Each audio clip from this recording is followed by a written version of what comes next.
en el Estadio Viajente de Barranquilla. Pero para analizar todas las aristas que tiene esta noticia, tenemos a David Guitis. Él es columnista, analista político, está en directo desde Los Ángeles. David, te doy la más cordial bienvenida y es un gusto saludarte desde tu querida Colombia. ¿Cómo estás? Feliz viernes.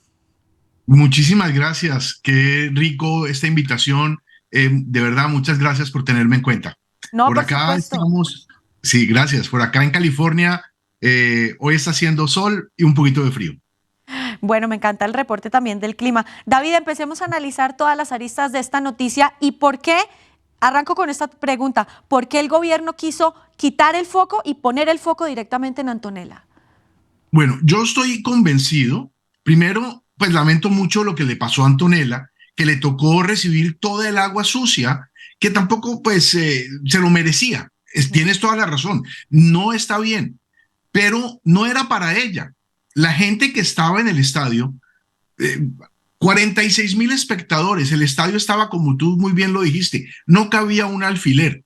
46,680 espectadores caben en el estadio y resulta que nos van a decir que todos los 46,000 espectadores sabían que Antonella estaba allí. Yo no creo. Yo creo que los que sabían eran muy poquitos. Los que estaban coreando fuera Petro, estaban mandando un mensaje al presidente por el mal desempeño. La gente está inconforme en Colombia con lo que está haciendo Gustavo Petro. El 29 de octubre tuvimos las elecciones regionales y la gente en las urnas le dijo fuera Petro al no apoyar a los candidatos a alcaldías, gobernaciones que son afines a Gustavo Petro. Lo que pasó ayer en el estadio fue el reflejo de las encuestas. El rechazo de Gustavo Petro está por encima del 64%. Venirse a escudar en la hija, ahora decir que el abucheo fue hacia su hija, sí. Es estar apartado de la realidad. Es querer ocultar su fracaso como presidente. Por eso, pues creo que el llamar cobardes a las personas que estaban en el estadio, me disculpas, el cobarde es él. Así es, y es que, David, esto no es la primera vez que sucede. Digamos, acto bochornoso del día del partido de ayer, que por demás opaca el triunfo de la selección Colombia, que además fue histórico contra Brasil, está opacando toda la felicidad que tenemos los colombianos con el fútbol, pero al margen de esto ha sido recurrente, no solamente en los estadios de fútbol, también en actos protocolares, incluso en este acto que estamos viendo en pantalla, fue abucheado el presidente, junto con sus familiares, ha sido abucheado en los pueblos, ha sido abucheado en municipios, es decir, es como constante, en el Congreso también ha sucedido. Es verdad, es lamentable que la familia también reciba esto, pero pues cuando él va con la familia está expuesta a recibir los abucheos que van hacia el presidente. Yo creo que nadie en el país quiere de verdad abuchear o matonear, hacerle un bullying a Antonella, la hija de 15 años de Gustavo Petro. Pero pues definitivamente ellos han hecho una política tan sucia que lo que se está viendo ahora es un inconformismo, un rechazo de la gente. Acordémonos en la campaña presidencial las burlas que hicieron a Rodolfo Hernández con el tema de su hija secuestrada y desaparecida por el ELN. O sea, ellos hicieron una cosa tal vez peor y les pareció muy bonito, pero ahora se indignan con algo que ni siquiera fue contra la niña, fue claro, no contra fue el presidente. Claro, no fue direccionado contra ella.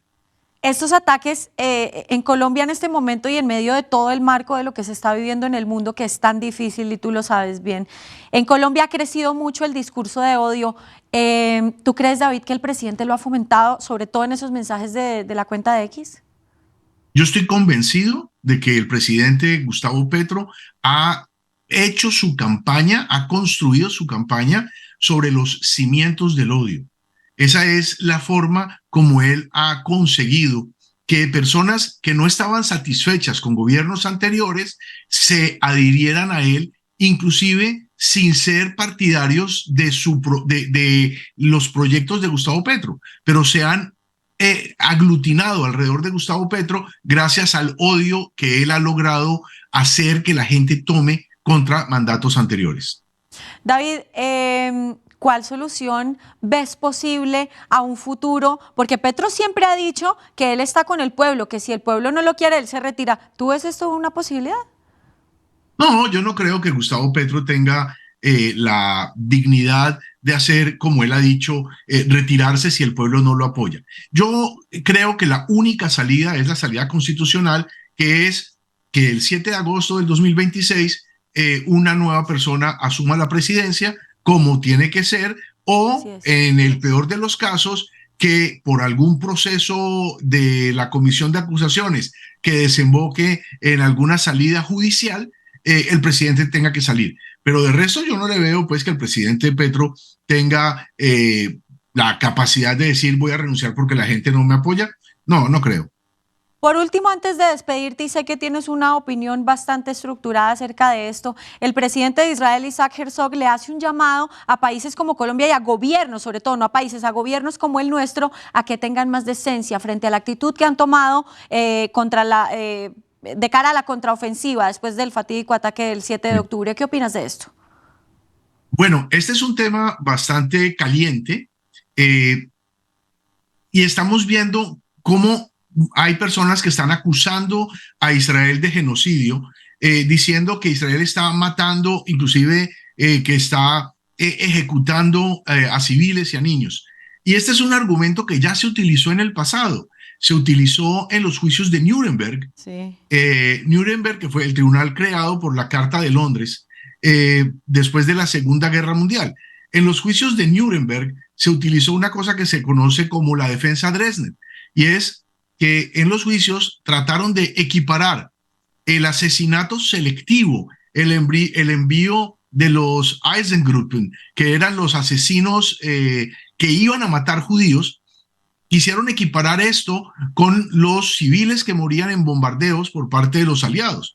Pero el tribunal de Nuremberg rechazó totalmente el intento de hacer una equivalencia, porque dijeron que es muy distinto poner un blanco en los civiles por algún motivo, como el motivo religioso, a que haya muertos en bombardeos, que son muertos que se utilizó un término que fue muertos no deseados, no intencionales e inevitables. Eso es muy distinto a mandar un grupo de asesinos a que mate a todos los civiles posibles. Entonces ya la acusación que están haciendo contra Israel fue descartada en Nuremberg, y pues es muy importante porque tenemos que tener en cuenta que esta Carta de Londres que creó el juicio de Nuremberg fue utilizada como base para el Estatuto de Roma que creó la Corte Penal Internacional. Entonces, venir ahora presidentes como Petro a decir que es que Israel está cometiendo un genocidio, están volteando las cosas para minimizar el ataque del 7 de octubre, donde murieron 1.500 civiles, porque es que los muertos siguen. Ayer murieron más heridos, sí, que habían quedado mal heridos. Ayer recibí la noticia, personas que habían quedado muy mal heridas desde el 7 de octubre luchando por su vida, ayer murieron 2 más. Entonces, la cifra de muertos sigue creciendo. No es equiparable a los muertos que se están creando en una guerra, porque son muertos no deseados, muertos no intencionales e inevitables. Israel, a diferencia de lo que pasó en la segunda, perdón que me extienda, a diferencia de lo que pasó en la Segunda Guerra Mundial, cuando los aliados bombardeaban, Israel, antes de bombardear, lanza panfletos informando que va a bombardear. Hace llamadas telefónicas a toda la zona, manda mensajes de texto, anuncia lo que no pasó en la Segunda Guerra Mundial. O sea, Israel está yendo más allá del derecho internacional humanitario al anunciar los bombardeos para que la gente salga, lo cual nuevamente hace que lo que hace Hamás sea más grave, porque no permite la salida de los escudos humanos. Por eso es que el presidente de Israel pide decencia. ¿Cómo podemos intentar equiparar el actuar de un grupo terrorista con el actuar de un ejército que está totalmente apegado al derecho internacional humanitario? Espectacular. Muchísimas gracias, David, por esta explicación que nos queda clarísimo, súper extensa. Tratamos muchísimos temas. Un abrazo hasta allí, hasta Los Ángeles. Gracias, David Guitis, por haber estado con nosotros aquí en DNews. Muchas gracias a ti. Siempre es un gusto verte y saludarte. Gracias. Igualmente, nosotros seguimos